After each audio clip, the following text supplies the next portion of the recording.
एक लड़की घबराहट में एक सुनहरे छेद में चाबी डालती है। जैसे ही वह अपनी उंगलियों से चाबी को हल्के से घुमाती है, सामने रखा खजाने का संदूक तुरंत खुल जाता है। संदूक के अंदर एक रहस्यमयी वस्तु दिखाई देती है। लड़की बिना सोचे समझे उसे लेने के लिए हाथ बढ़ाती है, लेकिन अगले ही पल एक कंगन अजीब ढंग से उड़कर आता है और उसकी कलाई पर मजबूती से चिपक जाता है। उसका साथी पूरी ताकत से कंगन को खींचने की कोशिश करता है, लेकिन वह जरा भी नहीं हिलता, मानो कलाई पर जड़ा हुआ हो। तभी संदूक का मालिक वहाँ पहुँच जाता है। खतरे को भांप कर दोनों जल्दी से बाहर की ओर भागते हैं, लेकिन आधे रास्ते में ही लड़की को कुछ खींच लेता है। ऐसा लगता है कि कंगन किसी रहस्यमयी शक्ति के नियंत्रण में है। जब लड़की देखती है कि उसका दुश्मन सामने से गुजर रहा है, तभी उसे अचानक एहसास होता है कि कंगन उसे बचा रहा है। कंगन की उत्पत्ति जानने के लिए वे एक नक्शे की मदद से एक गुफा में पहुंचते हैं। वहाँ कुछ मूर्तियां रखी होती हैं, लेकिन जैसे ही वे वहाँ खड़े होकर सोच रहे होते हैं, एक छोटा लड़का उत्सुकता में एक मूर्ति पर लगे लीवर को खींच देता है। इससे पहले कि वे भाग पाए, पत्थर की दीवारें अचानक बंद हो जाती हैं और उन्हें अंदर फंसा लेती हैं। तुरंत ही चारों ओर की दीवारें तेजी से सिकुड़ने लगती हैं। वे पूरी ताकत से इसका विरोध करते हैं, लेकिन मजबूत पत्थरों के सामने उनकी कोशिशें बेकार साबित होती हैं। जल्द ही वे एक तंग जगह में फंस जाते हैं। जब ऐसा लगता है कि वे कुचलकर मर जाएंगे, तभी छोटा सा लड़का,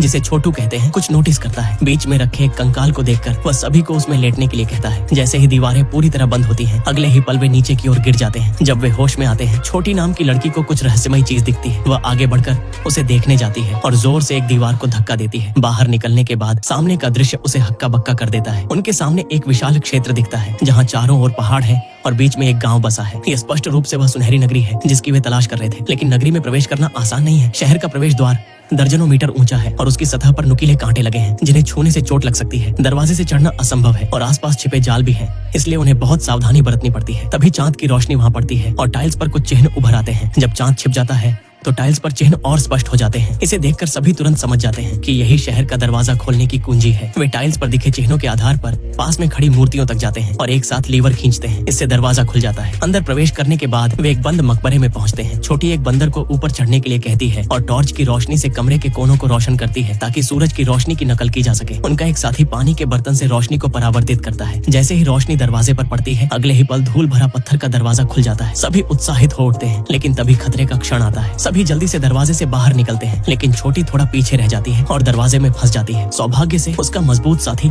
दोनों तरफ से दरवाजे को पकड़कर उसे बचा लेता है। तभी उन्हें एक और डरावना दृश्य दिखता है।